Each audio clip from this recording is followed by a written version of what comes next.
Ladies and gentlemen, welcome to the Q4 and FY23 results conference call of Berger Paints India Limited, hosted by Emkay Global Financial Services.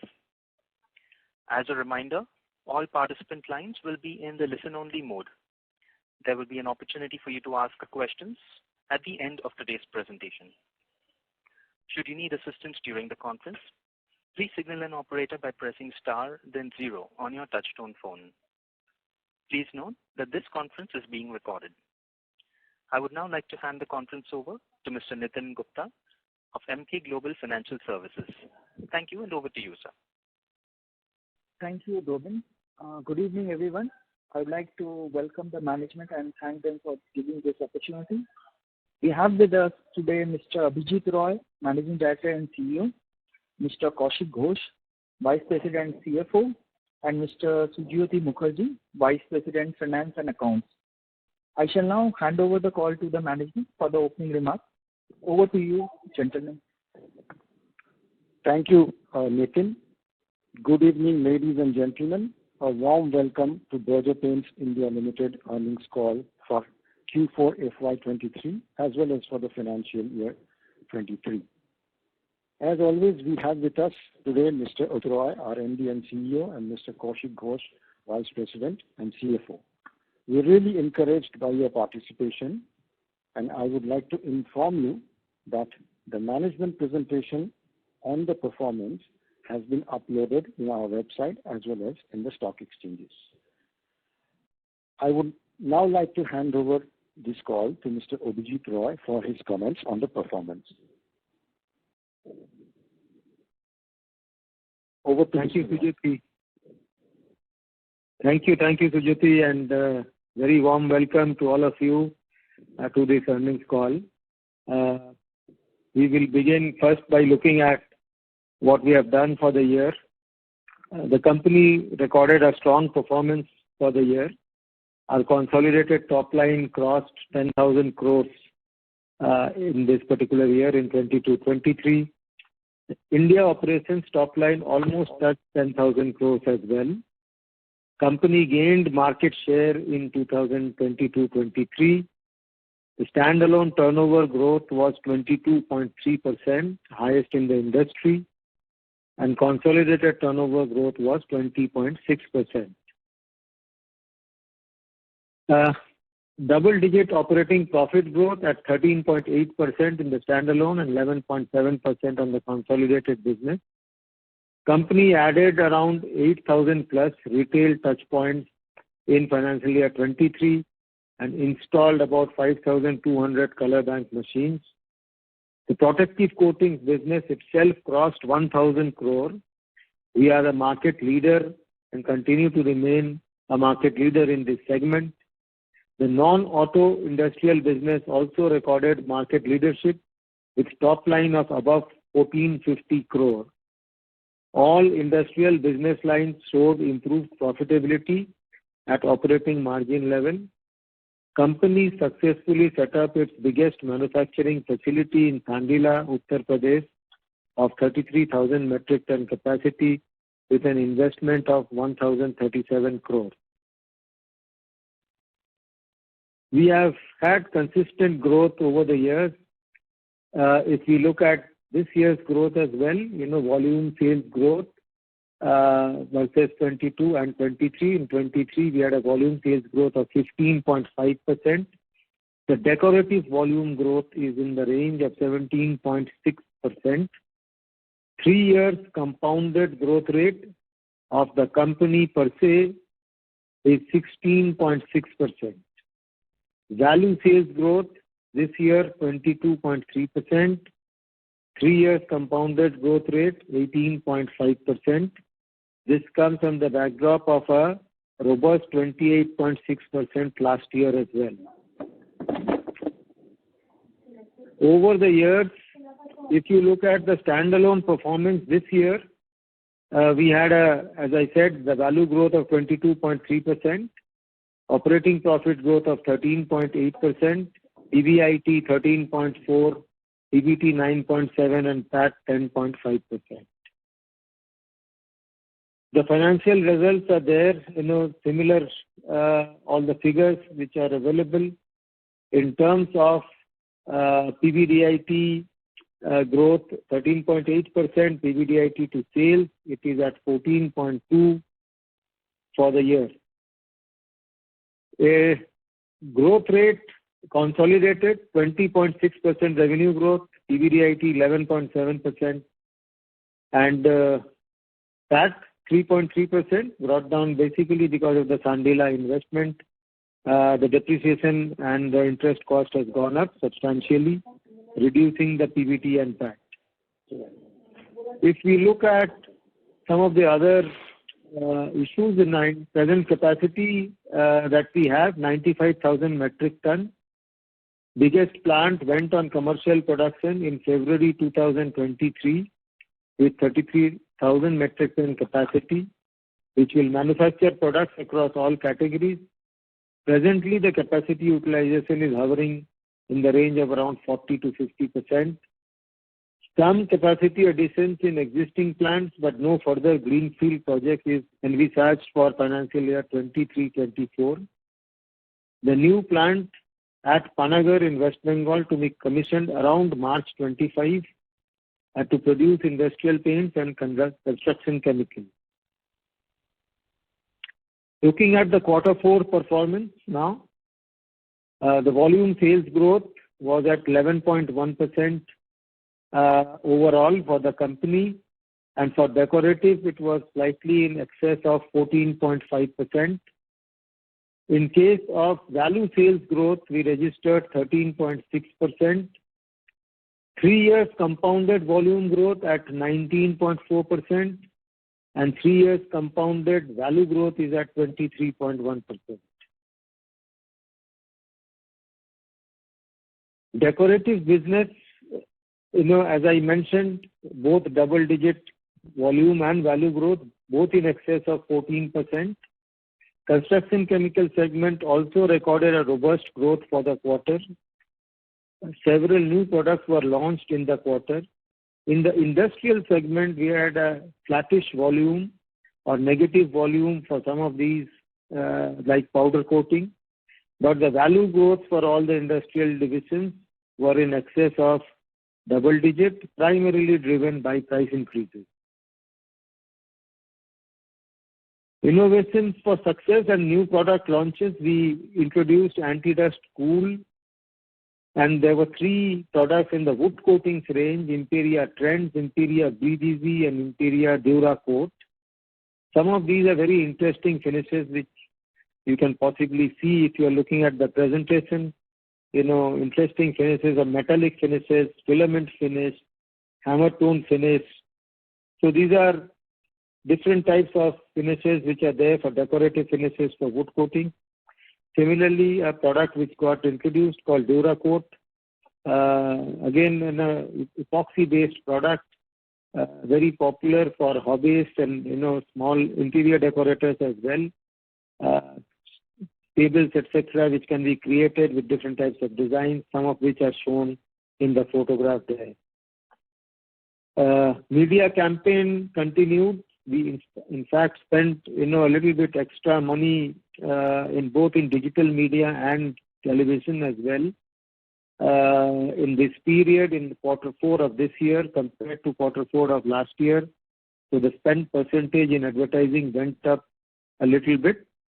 In 21-22 Q4 we had cut back a little on the advertisement spend, and this year we actually increased it. So therefore the growth in advertisement spend has been much beyond the sales growth in this quarter. Industrial business, automotive, general industrial, protective, as I mentioned, all had double-digit value growth, but volume growth were negligible, primarily because they were led by price increase-led growth. Powder coating continued to have a negative growth rate both in volume and value terms. As far as gross margin is concerned, as we had mentioned last time, we have seen restoration of the gross margin on the drop in raw material prices. Is bounced back from 33.8% of quarter 3 to 39.6%, as you can see in the graph. So we are expecting that we will be able to maintain the gross margins at these levels, which is a healthy gross margin to be at. And we have been consistently in this range of 38 to 40, and that's where we would like to be in the future as well. As far as PBDIT is concerned, it did not go up to that extent. It actually moved up from 12.9 to 15.6%. We could have been, higher at about probably around 16.6 to 17 range, which is where we would expect to be in quarter 1. This quarter, we had some one-off expenses, and that's where, we got impacted a bit.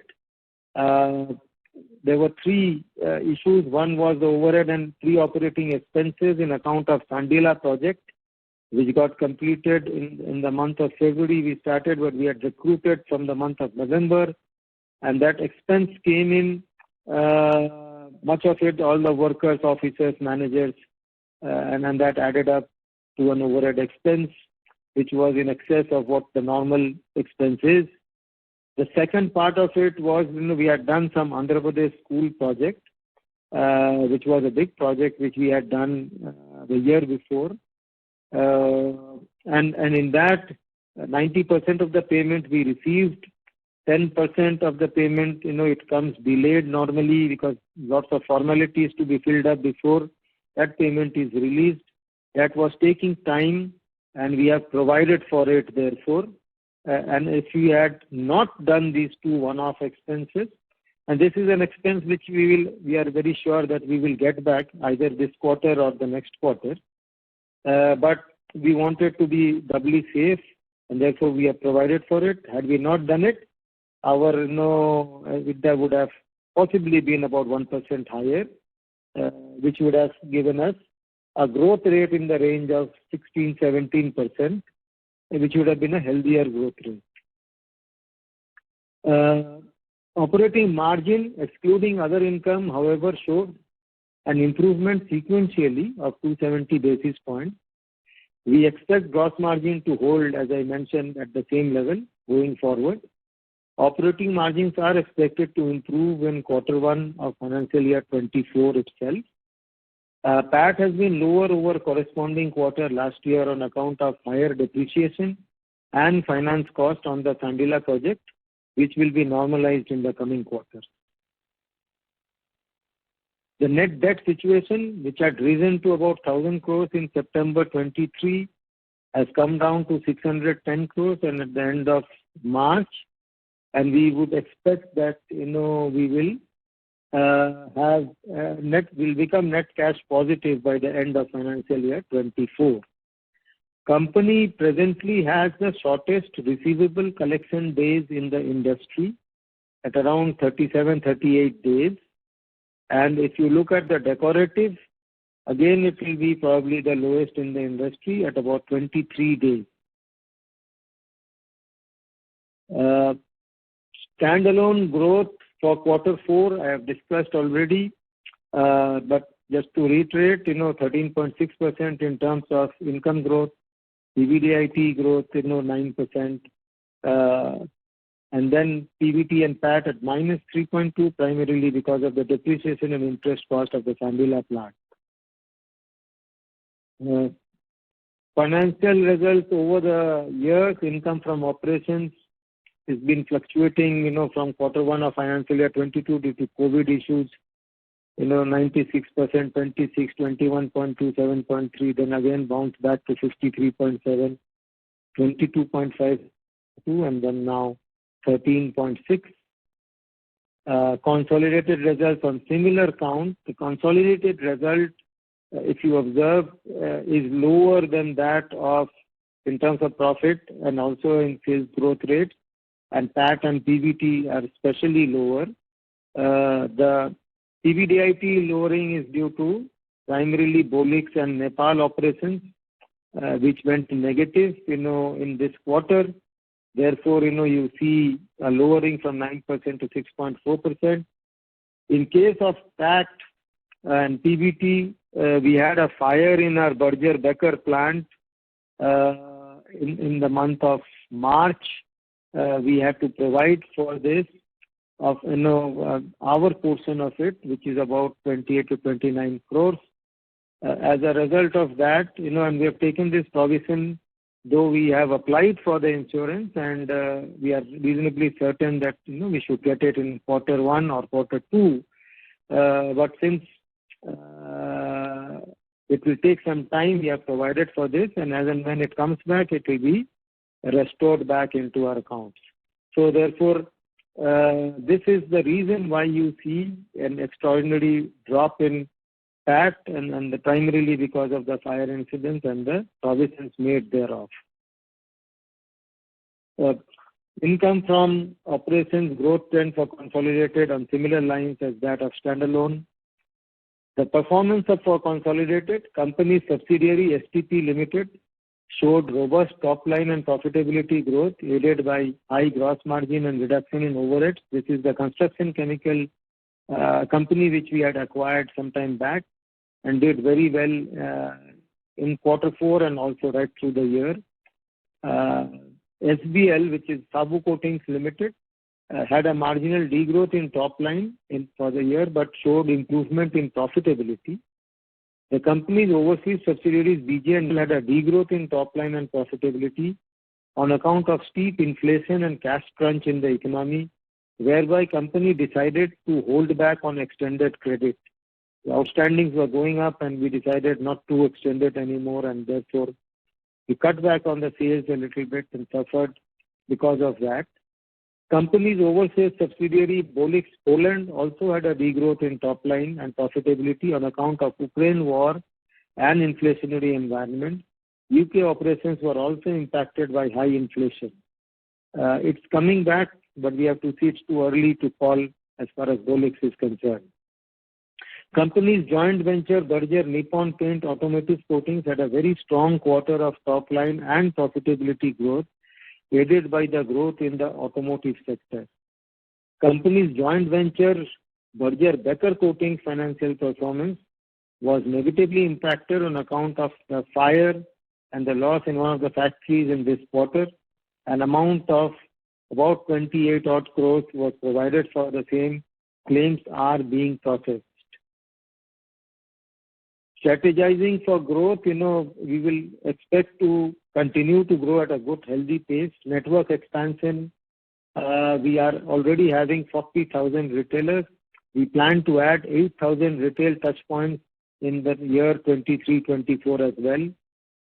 In terms of product innovation, we have done several product innovations in the recent past. Some more are there in the pipeline, which will come in this year in 23-24. The focus in advertising will be on the digital side of advertising, though our advertising spends will increase considerably this year, both on television and on the digital media once again. Influencer outreach, company has about 1.3 lakh contractors and painters with regular offtake of company's products. We plan to scale up significantly in this area. Cost restructuring, working with R&D to find more cost-effective alternative formulas and efficient formula.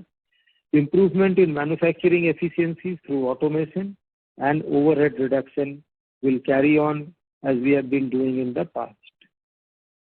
All this we will do and, still focus on the ESG part of it, environment, social and governance aspects. We have, even in the recent plant in Lucknow, it's probably one of the greenest plant around, complete solar power generation, excellent, water recycling and wastewater reduction. So we have taken lots of measures across various factories in order to become far better in terms of our environmental footprint, similarly in terms of social issues and governance. The company expects to continue double-digit growth in decorative business in the coming quarter as the demand outlook remains good in view of lower inflation and prediction of normal monsoon. I think, so far April has begun very well and we expect that May and June should also be good. Industrial sales outlook remains strong on the back of upturn in automotive and infrastructure sector. Raw material prices, other than any exchange rate fluctuation, appears benign as of now. We therefore expect that our gross margin will hold. Profitability expected to improve in Q1 of financial year 24 on the back of improvement in operating margin. The one-off expenses that we incurred won't be there, and therefore we expect, good solid improvement as far as EBITDA is concerned. And company is confident to have a strong performance in its 100th year of operation. Thank you, and we can field the questions now. Thank you. We will now begin the question and answer session. Anyone who wishes to ask a question may press star and 1 on their touchtone telephone. If you wish to remove yourself from the question queue, you may press star and 2. Participants are requested to use handsets while asking a question. Ladies and gentlemen, we will wait for a moment while the question queue assembles.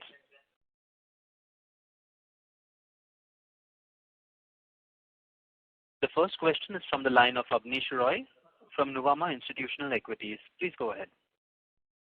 Yeah, thanks. And you have shown good improvement in the volume growth trajectory. My questions are essentially on the cost aspect. So first is on the Andhra government delay in the receivables. So would you be fully confident of this, and if you could quantify how big is the amount? And in the past, have you seen such delays in other state government receivables also? And does this change your aggression in any way to the state government?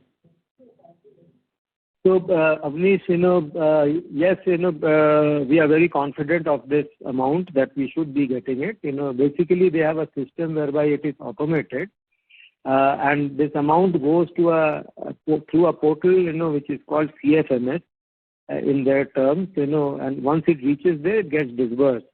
So, of the total quantum which was there, in excess of 300 crores, we have received 90% of it, and 10% was what was left. Out of that, what they had indicated was that this is the last portion which is there, for which there is a procedure that we have to get certifications from the headmasters and the assistant engineers of each of the schools. There are 12,000 of them. We have so far collected about 8,000.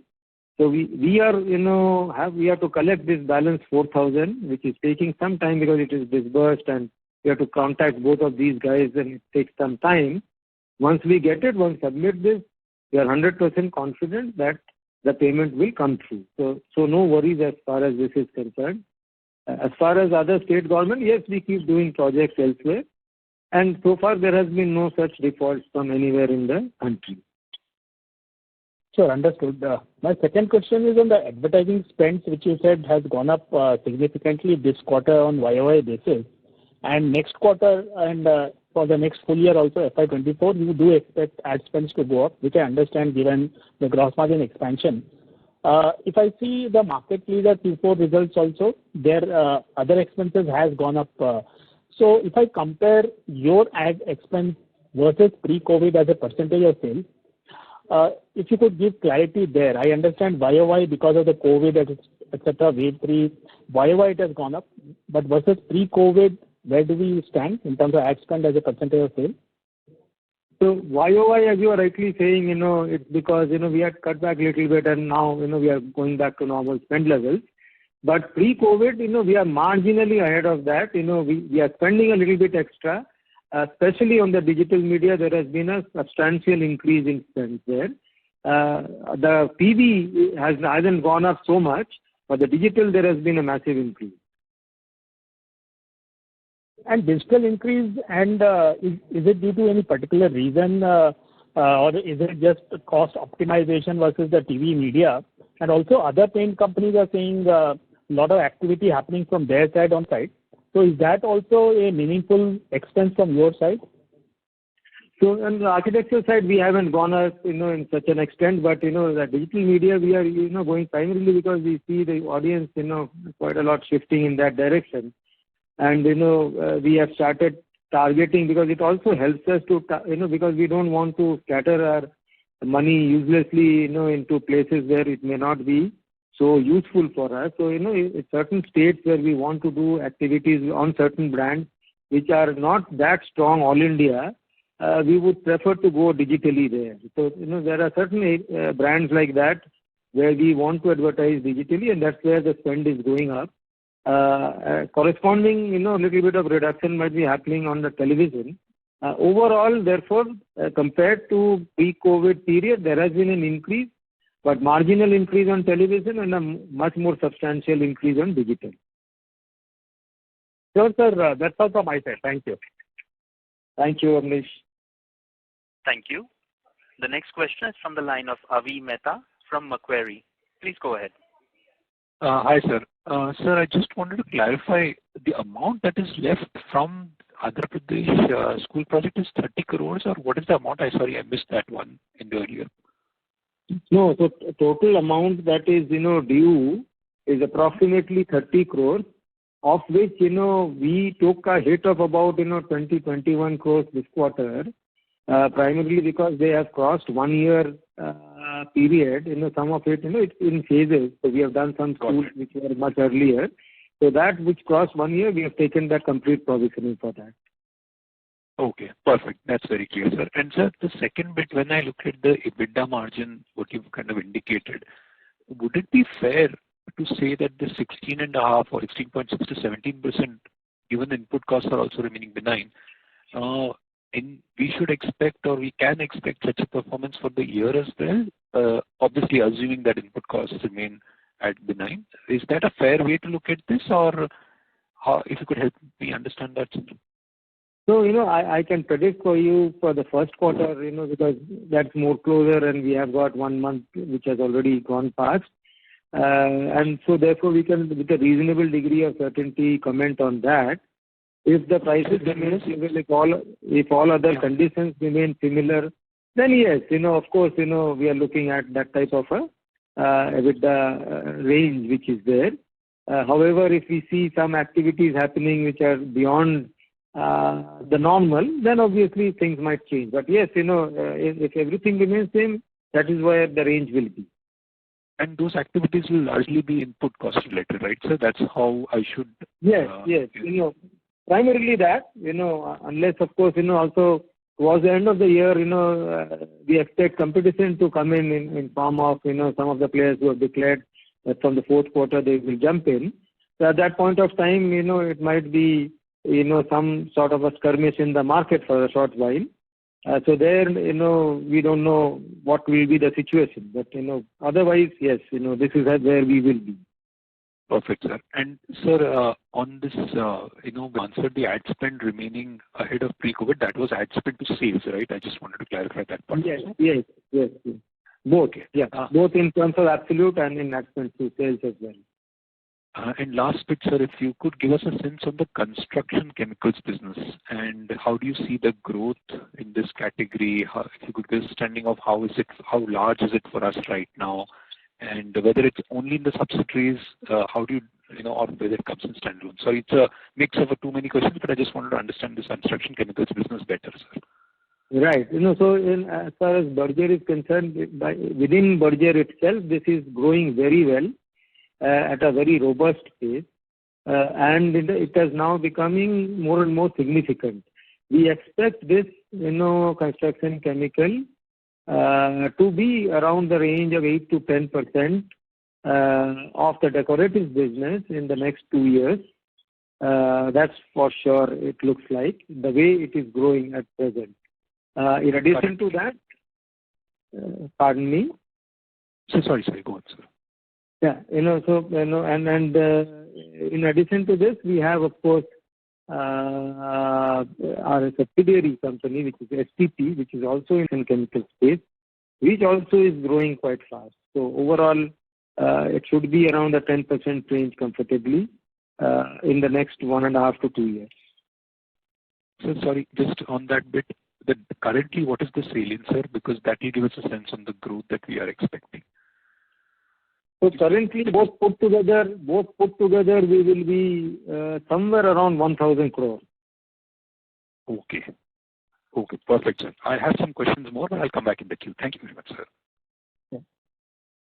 Thank you. We have the next question from the line of Percy Pantaki from IIFL. Please go ahead. Hi, sir. With some amount of decline in crude and crude-related input costs, how are you looking at sort of the pricing scenario in the next few months? And when I say pricing, I'm talking about consumer pricing and plus any extra activity in the trade via discounts, rebating, etc., etc. No, so crude has come down, is true, and the prices of raw materials have become benign, as we can see from the gross margin expansions also. It is quite evident.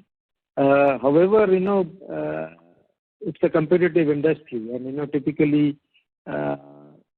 if there is competition, you tend to fight it more fiercely in the market, and the prices do, settle to a level which is sensible. I think, there will be some amount of rebating which is going to go up a little bit possibly, but not significantly, because this is the level where we were, pre-COVID, and it's not something which is substantially different from where we were pre-COVID. Right, sir. And you also spoke in your initial comments that gross margins, sustainable is you would like to maintain it around the 38 to 40% mark. If you can also give a similar idea as to your EBITDA margins, please. So EBITDA margin has been, if that is the range, normally we operate at 16 to 17% range of EBITDA, and that's where we can be, going forward as well. This is on a console basis, right? That is right. Okay, sir. That's all from me. Thanks and all the best. Thank you. The next question is from the line of Tejas Shah from Spark. Please go ahead. Hi, sir. Thanks for the opportunity. So you spoke about adding somewhere around 8,000 dealers on the base of 40,000. So that's a very healthy 20% addition. So historically, how does this translate into growth? A 20% addition on distribution footprint will translate into 5%, 10%, 15%. How does it actually impact the growth in the year where you are expanding? So typically, this will probably result in 5 to 6% of additional increase over whatever normal increase we would have got otherwise. If we are normally grown at 7-8%, this will give us 5% additional, which is about 13%. Sure. And sir, if you can give some insights on, are we specifically targeting any geography where we are under-indexed in terms of our presence and we are disproportionately adding dealers there, or it is a normal course of expansion that we have been doing for last many years? So normally we have been growing at about 4,000 to 5,000 outlets. Last year, 22-23, we grew slightly faster. We grew about 7,000 outlets, of which 5,000 plus were machines. And this year, again, we want to go slightly ahead of that, from 7,000 instead to 8,000 outlets. And therefore, the increase, and then if you have seen last year also, in terms of value sales growth, we were the highest in the industry. And this should help us, this year as well, in growing at a faster pace than the industry in general. Sure. And so last question, if I may, on your margins guidance. Sir, your own commentary on the existing competitive scenario, and then at the end of the year, you also highlighted there's a competition which is coming. Your guidance on going back to 14 to 16% kind of EBITDA margin, do you think that the upper end it is slightly aggressive, or you believe that with raw material benefit coming through, you can actually revert back to those levels? I didn't get it. Can you repeat the question, please? So 14 to 16, you said, right? Consolidated margins? 16, I said, it will be in the range of, 16 to 17%. That's where we should be. Okay. So that's a healthy expansion on where we are exiting this year. Right. So looking at you qualified this year to be slightly competitive than the past years. So just wanted to know how confident are we able to, because I'm assuming that a large part of this benefit or expansion will be gross margin led.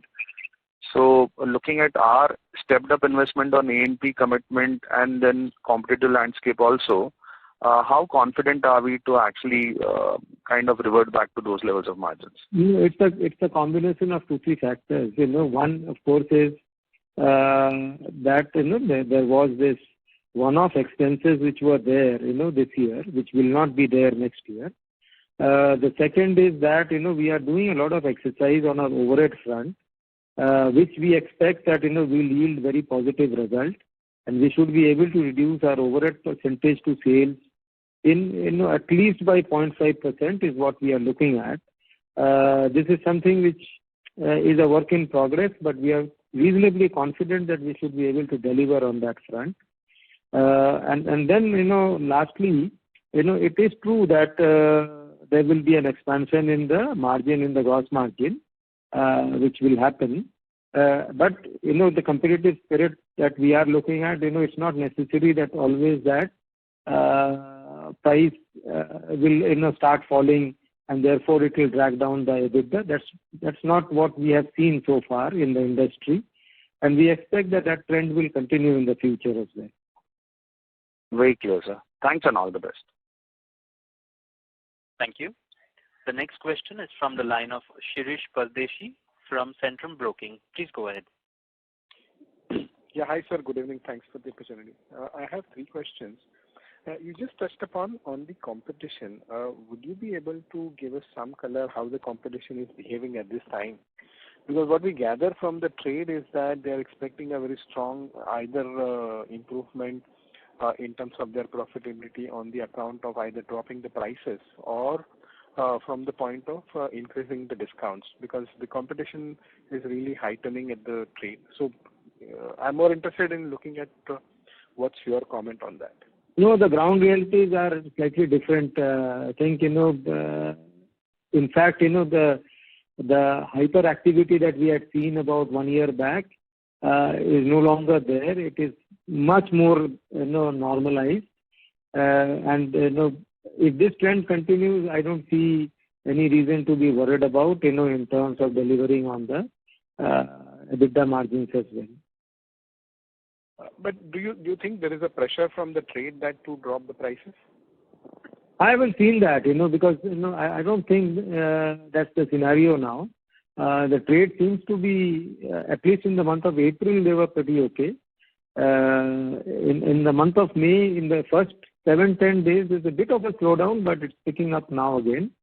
So I don't see that pressure coming in from the trade, which will force all of us to look at trying to get additional sales through additional rebating. Okay. My second question on the regional split, I guess North has a lot of issues in terms of the offtake in the beginning, but now it's improving, while South has done well. So in terms of your saliency, which segments or which markets has grown faster for you? Almost across the board, but we are relatively a weaker player in the South. So, for us, it's been, East and then North and West, which have been growing. South also has grown well on a lower base for us. Okay. And the last question on the initial slide, what you've mentioned, that this 33,000 metric ton, what we are added in the month of February, and I think the present capacity is 95,000 metric ton, and you said that it's about 40-50,000 utilization.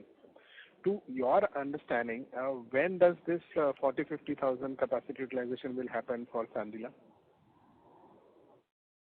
So, Sandila is operating at 40-50%, you are right, and then that will take about 1.5-2 years, for it to reach to 75-80%, which is when, for us, normally the seasonal months, it tends to go up to 100% utilization. Normal months, it is about 65, 70, 75%.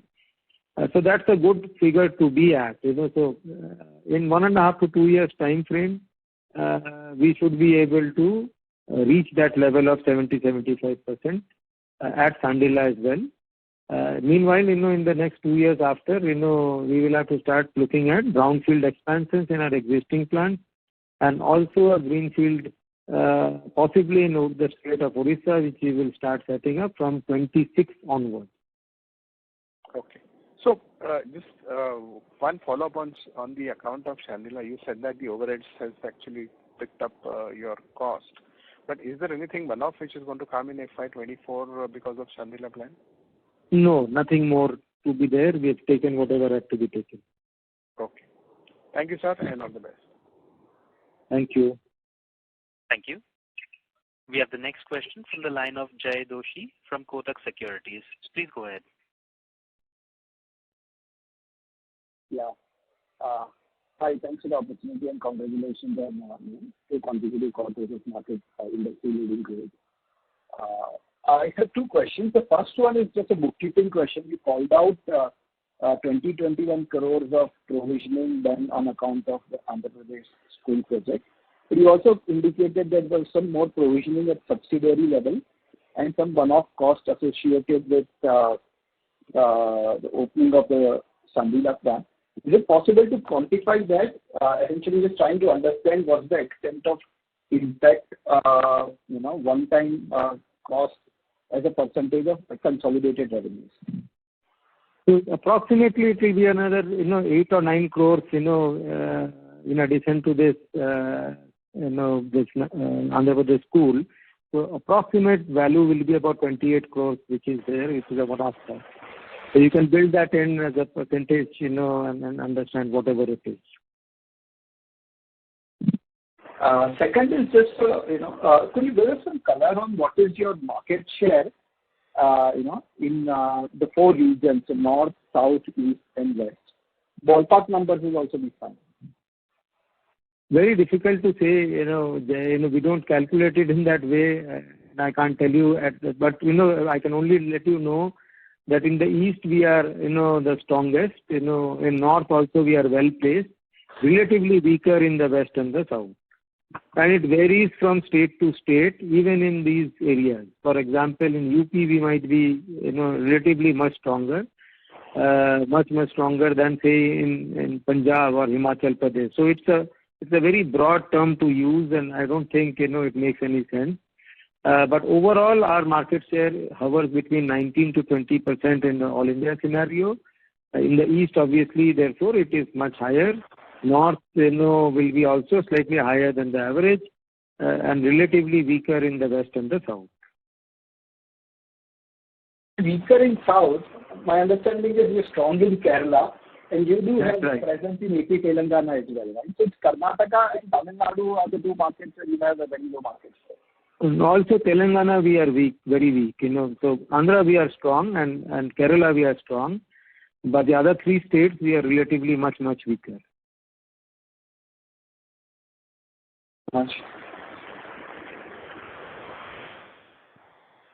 Hello. That's it from my side. Thank you so much. That's it from my side. Thanks. Bye. Thank you.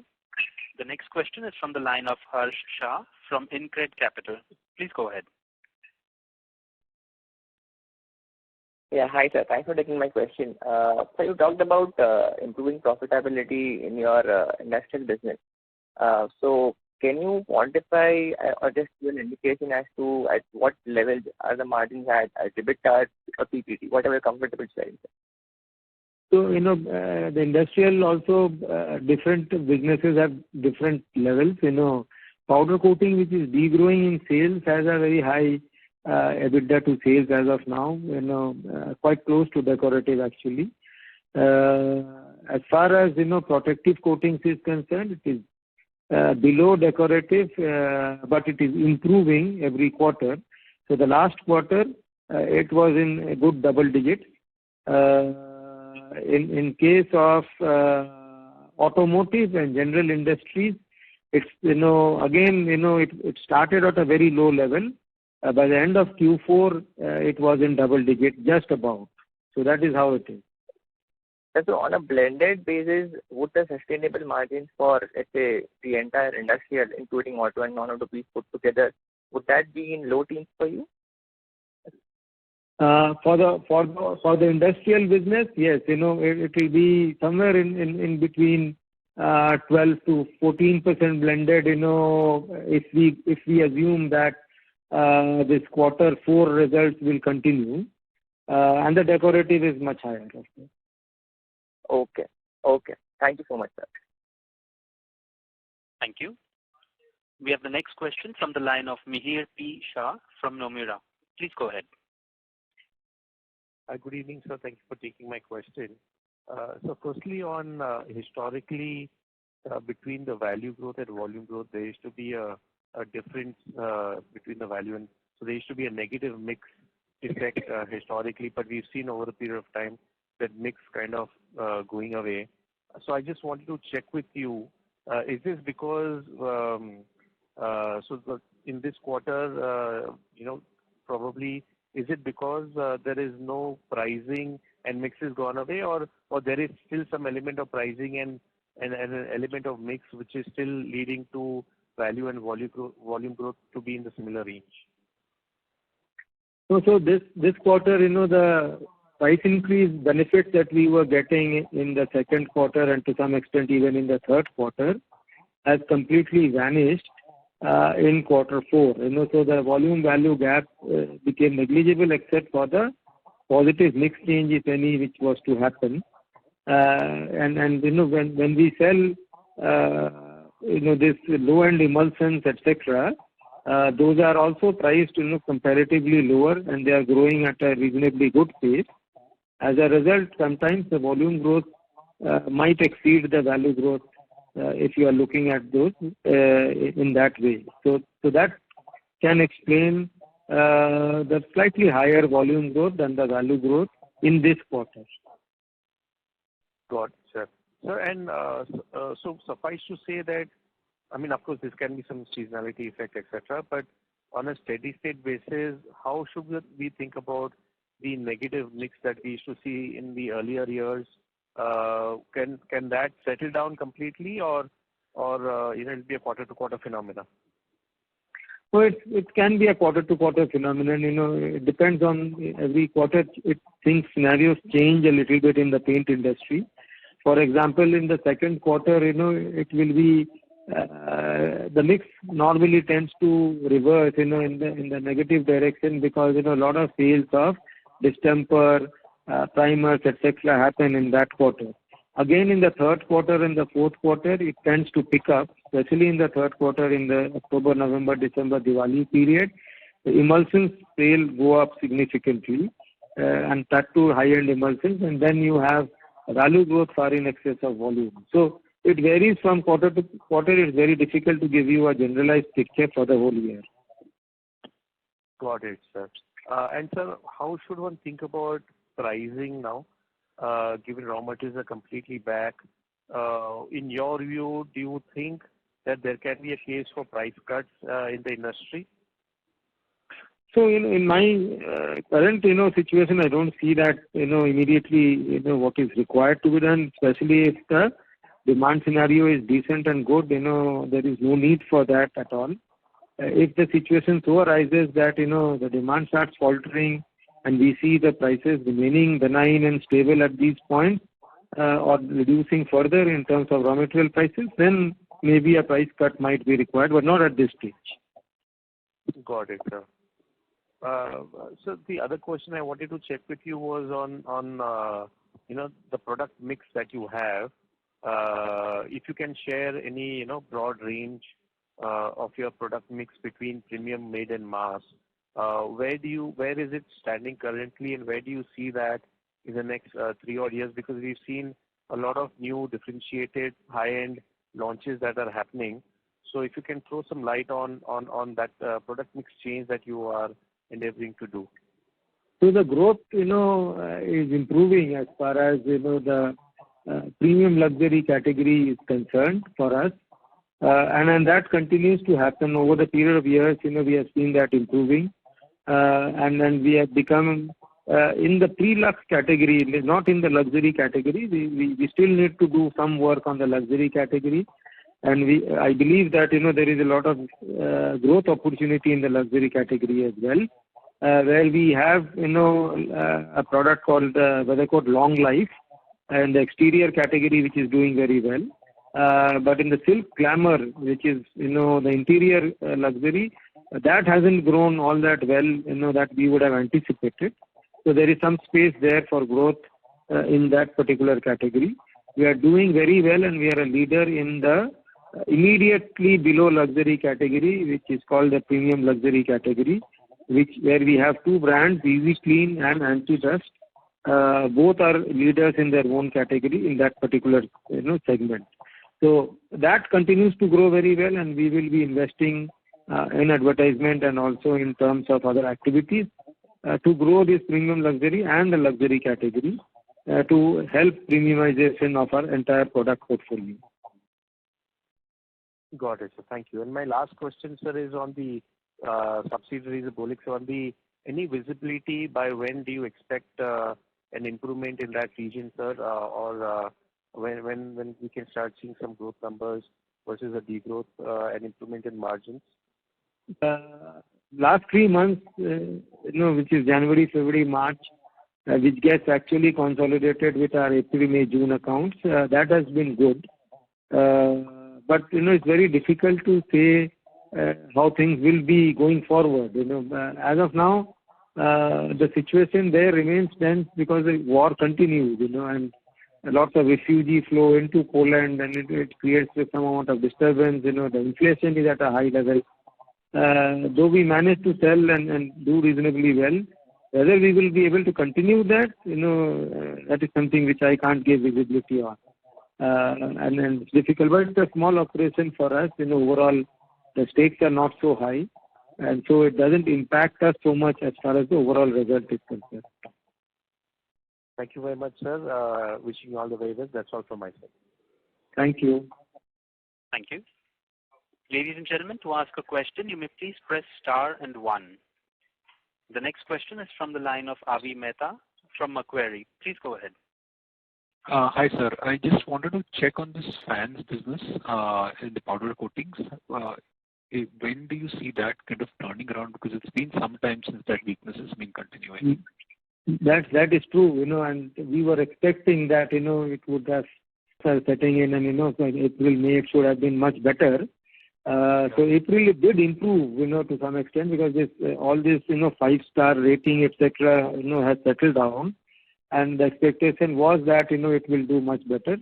It did improve, but, not to the extent that we would have loved it to. It is still below the threshold level that, one would have expected. But May, again, there has been further more improvement on that. Hopefully, this trend will now continue to improve, because the pipeline which had got reduced considerably needs to be filled up again. So gradually, I think, it will come back. Okay, sir. Okay. That's all from my side. Thank you very much, sir. Thank you. Thank you. The next question is from the line of Deepak Parmar, an individual investor. Please go ahead. Hi, thank you for taking my question. My question is, among the listed competitors, are we planning to grow at the fastest in FY24? That is, and gain market share? Can you put some color on this? Yeah, so the intention is that, because last year also we grew the fastest and we gained market share. My estimate is about, 0.4% in the overall market for the companies which are in the listed space. And we are the only company which would have grown significant market share, in the year gone by. And we expect that this year too, in 23-24, we would gain some market share. The quantification is difficult, but, we would like to be the fastest growing definitely in the market. Okay. Thank you so much.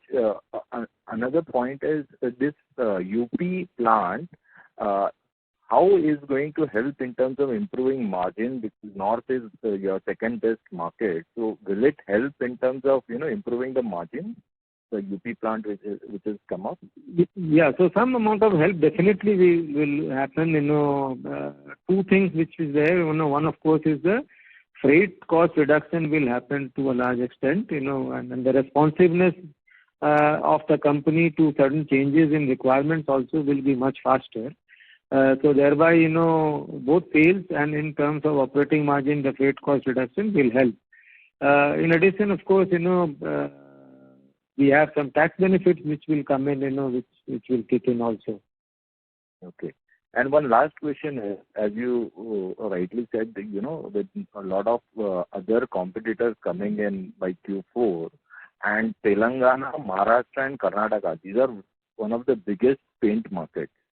So how are we going to, counter the current existing players and the new players in our weaker markets? I mean, what are our strategy to counter these players?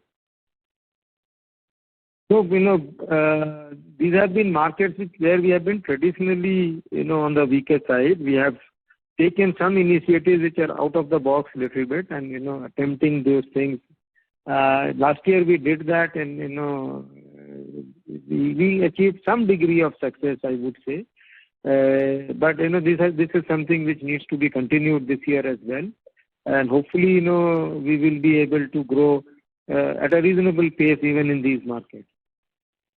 Okay. Thank you so much and all the best. Thank you. Thank you. As there are no further questions from the participants, I now hand the conference over to the management for closing comments. Over to you, sir. Thank you. And this has been a good year for us, and we are entering into the 100th year. This will be, in fact, our 100th year in existence in India. We started our journey in 1923 in the month of December, and therefore we will touch exactly 100 years in December of 2023. We expect that this year will be a good year for us, and the 100th year will be one of the best that we have seen so far.